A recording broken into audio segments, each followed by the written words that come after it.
En primer lugar, por el Grupo Parlamentario Vox, tiene la palabra el señor Sánchez del Real. Muy buenos días, don Juan Luis. Bienvenido al Congreso de los Diputados. Y enhorabuena por haberse presentado a este proceso, concurso, o como podamos llamarlo ya a estas alturas de partido, que como bien sabe, nació de una manera, evolucionó de otra y está terminando de otra muy distinta, o bueno, sí, un proceso final un poco distinto. Es un placer recibirle en el sentido de que es usted un académico de relevancia sobre la materia. Es una persona conocida y reconocida en dos ámbitos, además, que me son cercanos, en este caso el de los medios de comunicación y además el de internacional, con lo cual le he leído y, como sabe, hemos intercambiado en alguna ocasión incluso opiniones al respecto para que, en aras de la transparencia, por si alguien lo encuentra, que no sea sorpresa. Hace ya tiempo desde el punto de vista académico. Básicamente mi pregunta va a ser muy sencilla. Es decir, estamos aquí ante un concurso viciado en origen, viciado en su proceso y en su final, para intentar seleccionar al mejor consejo de administración para una compañía que gestiona miles de millones de euros públicos y con 6.000 empleados. Usted presentó un proyecto en el 2018, como todos, y el mundo, como bien sabemos, de las televisiones, el mundo de la televisión pública, el mundo de la radiodifusión, han cambiado sustancialmente en estos años. A mí me gustaría una actualización, por su parte, de su visión, ni siquiera ya del proyecto, sino de la visión que tiene del mercado, de las oportunidades y de la utilidad del instrumento Radio y Televisión Española al servicio de los intereses de España y de los principales accionistas, que son los españoles. En segundo lugar, aunque parte de su historial es el análisis precisamente académico, sus papers académicos versan sobre la materia, me gustaría específicamente y sobre muchos aspectos de la radiotelevisión pública, las radiotelevisiones públicas, específicamente el cómo cree que la radiotelevisión pública española, qué herramienta, qué mecanismos puede implantarse rápidamente en radiotelevisión española para sustanciar la independencia real y que las opiniones sean de los individuos y no sean de la institución al servicio de poderes públicos y, por tanto, sea un medio independiente. Y luego, por último, el rol de mercado, va implícito en la anterior pregunta, una actualización. ¿A cuál cree usted, simplificando en este reto digital en el que nos encontramos, cuál es el rol de mercado que debe jugar el ente público Radio y Televisión, la entidad Radio y Televisión Española y el nuevo Consejo de Administración? Muchas gracias y bienvenido de nuevo. Muchas gracias, señor Sánchez. Por el Grupo Parlamentario Popular en el Congreso tiene la palabra la señora Montesinos de Miguel. Gracias, presidenta. Bienvenido, señor Manfredi. Si ha seguido usted a lo largo de estas últimas sesiones de la Comisión de Nombramientos, sabrá que desde el Grupo Parlamentario Popular venimos planteando tres cuestiones sobre las que nos gusta y a escuchar sus reflexiones. Le vamos a pedir una valoración, una opinión, si prefiere, sobre las tres cuestiones que son muy concretas, que van más allá del proyecto de gestión que usted planteó y que para nosotros tienen una importancia objetiva para el presente y futuro más inmediato de la Corporación Radio y Televisión Española. En primer lugar sería, ¿cree que urge objetivamente tener cuanto antes un consejo y una nueva dirección de Radio y Televisión Española? Y, sobre todo, ¿qué cabe esperar de ese nuevo órgano rector desde el primer día? En segundo lugar, ¿en qué nivel de exigencia propia y colectiva considera que debe situarse el debate sobre la actividad de Radio y Televisión Española para que no sufra el desgaste o la erosión de la polémica permanente, como viene siendo desgraciadamente habitual? Y díganos, a su juicio, cuáles son los motivos con los que puede seducirse mejor y más eficazmente a los ciudadanos, que al fin y al cabo son los accionistas de Radio y Televisión Española, para hacerlos cómplices de la necesidad de que este servicio público audiovisual exista. O sea, dicho de otro modo, ¿para qué debe servir o existir Radio y Televisión Española? Nada más y muchas gracias. Muchas gracias, señora Montesinos. Finalmente, por el Grupo Parlamentario Socialista, tiene la palabra la señora Raya Rodríguez. Gracias, presidenta. Buenos días, señor Manfredi. Bienvenido a esta comisión de nombramientos, ya casi en el último paso, por lo menos al menos de este primer trámite. Y agradecerle de antemano pues el esfuerzo que hacen todos por resumir las líneas de su proyecto en un reducido espacio de tiempo, somos conscientes. Efectivamente, usted tiene un perfil académico, pero bueno, que demuestra sin duda que tiene un gran conocimiento sobre el sector. Nosotros también hemos venido planteando prácticamente a todos los candidatos las mismas cuestiones. Estos proyectos se han presentado hace 2 años. Ahí había ya retos importantes que tenía que asumir la corporación. televisión, pero ha habido esa transformación del sector audiovisual, ha seguido caminando e incluso ha habido en nuestro país una transformación social y económica propiciada por las vivencias que nos ha aportado trágicamente el coronavirus. Entonces, yo sí que le pregunto, ¿cómo considera usted que se debe afrontar el proceso de modernización que tiene que llevar a cabo la Corporación de Radio Televisión Española en un entorno tan cambiante y donde además los hábitos de consumo de los telespectadores han cambiado sustancialmente al poder tener acceso a una amplia oferta?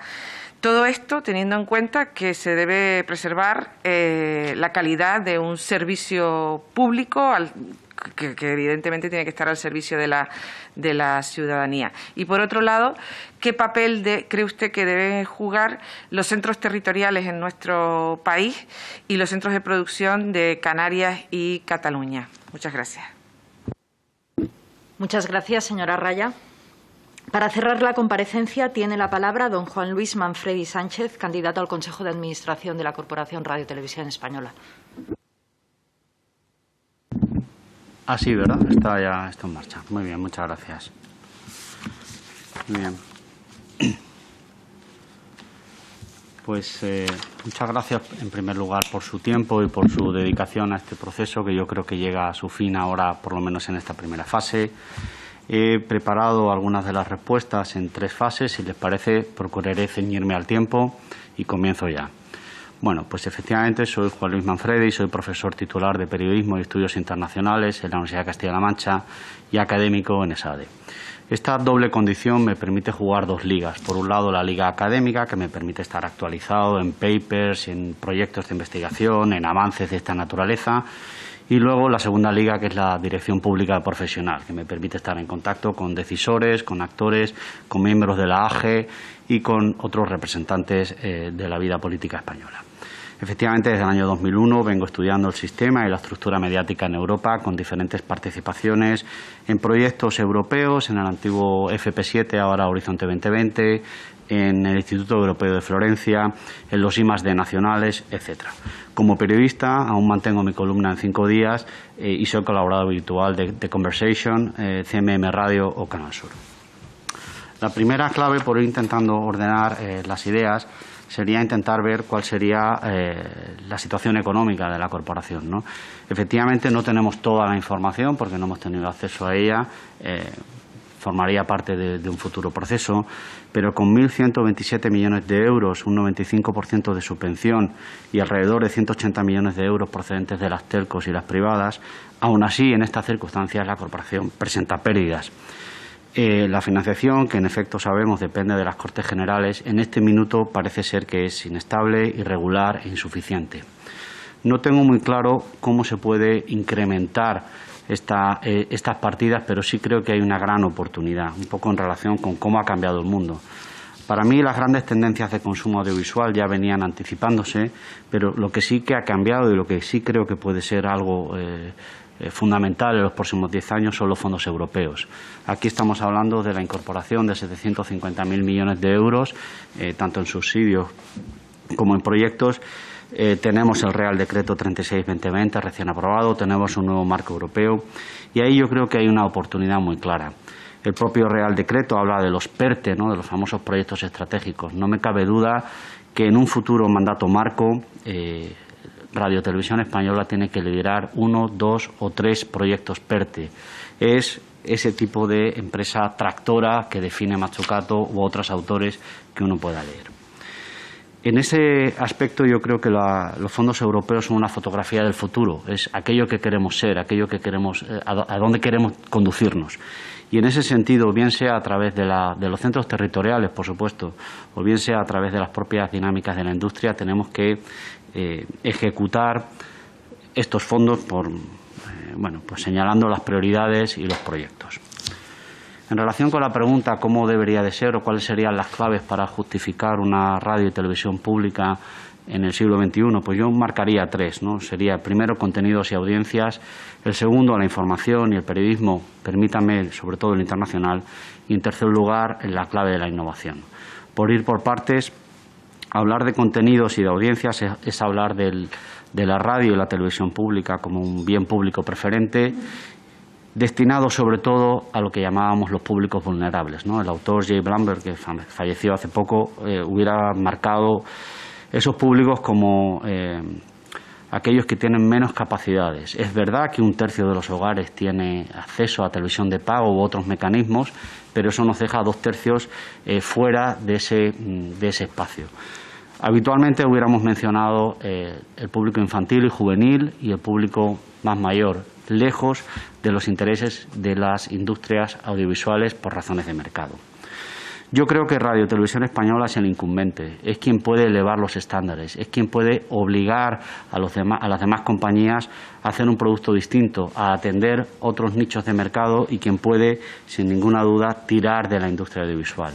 Permítame reforzar otra vez la idea de los proyectos estratégicos. Necesitamos que Radio Televisión Española los lidere porque va a ser el motor que active la industria. Para mí, un poco en relación también con la dimensión internacional, Radio Televisión Española es el motor del español como activo económico. Tenemos que pensar no solo en los contenidos audiovisuales, una industria fundamental, sino también en todo lo que conlleva la lengua. La lengua es un activo económico que tiene que ver con la moda, con la arquitectura, con el turismo, con los bienes de consumo. Necesitamos mejorar esa posición. Un análisis reciente que elaboramos para una fundación daba pérdidas en nuestra balanza comercial. Importamos más de lo que exportamos. Necesitamos cambiar esto. Con una lengua que es preferente en multitud de países y que es fundamental en un mercado como Estados Unidos, como China, como Brasil, necesitamos que Radio Televisión Española apoye estas iniciativas. Aquí, evidentemente, hace falta pensar en cómo lo vamos a hacer. En mi opinión, no se trata de que Radio Televisión Española crezca de forma indefinida y sea gigante, sino que sea capaz de dirigir la orquesta, no solo la orquesta y coro, sino la orquesta.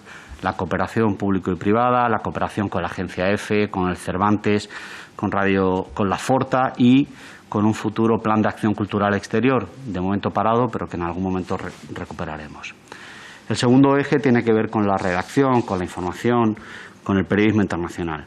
Yo creo que en el mundo en el que vivimos, que estamos rodeados de desinformación, que no tenemos muy claro lo que es verdad y lo que es mentira, deberíamos de tener una baliza de información que sea reconocida por todos. Y eso es Radio Televisión Española. Es una de las marcas más potentes y más poderosas del mercado, no solo español, sino internacional. Necesitamos dotarle de instrumentos para mejorar su credibilidad. Necesitamos dotarle de herramientas, bien sean los libros de estilos, el defensor del espectador, los órganos de dirección, algunos de ellos que yo mencionaba en el informe. Evidentemente, yo haría aquí una mención muy expresa a las corresponsalías. Creo que necesitamos, como diría Ortega, pensar en español, atreverse a pensar en español. Tenemos que explicar qué está pasando en el mundo a través de nuestros ojos. No solo cuál es la posición de España en el mundo, sino por qué lo que sucede en América Latina o en Asia-Pacífico es importante para nuestra economía, para nuestra vida política y nuestra vida social. No podemos hablar de la redacción y de la situación de los trabajadores sin mencionar los derechos laborales, que también se han mencionado en alguna ocasión. Evidentemente, antes de lanzarnos a contratar y externalizar, tenemos que ver qué situación hay dentro de la casa, dónde están esos interinos, qué les sucede, cuáles son las condiciones dentro del convenio laboral. Bueno, atender ese problema que está dentro y que de alguna manera hay que afrontar. En este punto yo haría dos menciones expresas. Uno, lo que viene en los próximos 10 años es también una jubilación masiva. Alrededor del 40% de los empleados está en 50 años o más. Es decir, queramos o no, esa jubilación se va a dar. El Consejo de Administración necesita un plan, necesita saber cómo va a hacer esa transición de una generación que entró en su momento y que otra generación viene ahora después. Si lo hacemos de forma tranquila y pausada será mejor que hacerlo de forma abrupta. Pero esa jubilación masiva va a llegar, pues sepámoslo. Y esto lo vincularía directamente con los planes de formación. No podemos mantener un modelo de televisión y de radio sin formación continua. El Instituto juega su labor, pero también la colaboración público y privada con otras instituciones educativas, universidades, escuelas de idiomas y demás. Aquí permítanme hablar del refuerzo de trayectorias, de los idiomas, de los planes de carrera, de la formación predirectiva y también de los planes de igualdad. No puede haber igualdad si no hay mujeres formándose. Necesitamos mujeres directivas, pues vamos a hacerlo. Vamos a darle desde el minuto 1 esa promoción a través de planes o como queramos para que estén preparadas para ser directivas. El tercer eje, y ya voy concluyendo, es la innovación. Yo creo que la innovación, lo digital, tiene que dejar de ser un adjetivo para ser un sustantivo. Tenemos que dejar de pensar que lo digital es un centro de coste, tenemos que dejar de pensar que es un apellido. Lo digital es, la innovación es aquello que nos permite dar un valor diferencial y tenemos que dejar de pensar en ventanas. Hay que abandonar la idea de televisión, radio, web o redes sociales. Todo es un flujo de contenido que el usuario decide dónde consumir, cuándo y de qué manera. Tenemos que dejar de separar estructuras que el propio usuario o la audiencia percibe como una única sitio. En este aspecto de la innovación tenemos que evitar lo que yo llamaría la trampa de la externalización. No soy refractario a la coproducción, me parece muy buena idea, me parece muy interesante, pero no podemos externalizar ni las ideas, ni el talento, ni la inversión. Ahí es donde entran los centros de producción, ahí es donde tenemos que sacar de Madrid buena parte de las tareas que hacemos, bien sea con algunas de las actividades que ya se ejecutan dentro de la corporación, como Impulsa Visión o como el ecosistema de producción o como algunas de esas herramientas, tenemos que llevarlas a más sitios. Usted menciona Canarias, menciona Cataluña, yo mencionaría también Castilla-La Mancha, Andalucía, Aragón. Tenemos que aprender que el audiovisual puede extenderse por toda esta España que queremos vertebrar y que la industria audiovisual genera empleo de calidad, intensivo en tecnología y que es positivo y es una herramienta. Cuando yo mencionaba esas empresas tractoras, tenía en la cabeza esto. Si somos capaces de llevar producción a puntos concretos, bien sea Canarias, bien sea Cataluña, tenemos una oportunidad bastante relevante. Para mí, la misión de la corporación tiene que ser liderar a través de las ideas. No se trata de hacerlo todo, sino de saber dirigir la orquesta. Y para esto sería importante marcar, y aquí me voy concluyendo, marcar en ese mandato marco cuáles son los indicadores de calidad, cuáles son los estándares, bien sean los procedimientos, los contenidos o los resultados. En este punto yo hablaría de la transparencia. Es importante, sí, tener indicadores de rentabilidad económica, no me cabe duda, y de mercado, pero también indicadores de rentabilidad social. Una empresa tractor, una empresa que es líder en su sector, tiene que ser proactiva en su comunicación. Necesitamos que los balances económicos y los contratos sean abiertos, estén disponibles. Necesitamos mejor calidad regulatoria. Necesitamos que no haya tanta sucesión de cambios porque eso genera inestabilidad en el mercado. Necesitamos trazabilidad en los datos y necesitamos, por qué no decirlo, que esa empresa tractora sea aquella que puede impulsar la competitividad del sector audiovisual. Si somos capaces de transformar esa arquitectura institucional y poner la transparencia en el centro, yo creo que la parte de los problemas de gestión o de las fricciones de gestión tendrán mejor resultado. Poco más. Hay muchos temas que discutir y yo estoy a su disposición para aclarar algunos de ellos que consideren oportunos, pero prefiero ceñirme al tiempo si les parece mejor. Muchísimas gracias, señor Manfredi, por su exposición rica y por querer compartir sus conocimientos y su experiencia con esta comisión. Estoy segura que todos los grupos lo agradecen. Terminamos aquí su comparecencia. Muchísimas gracias.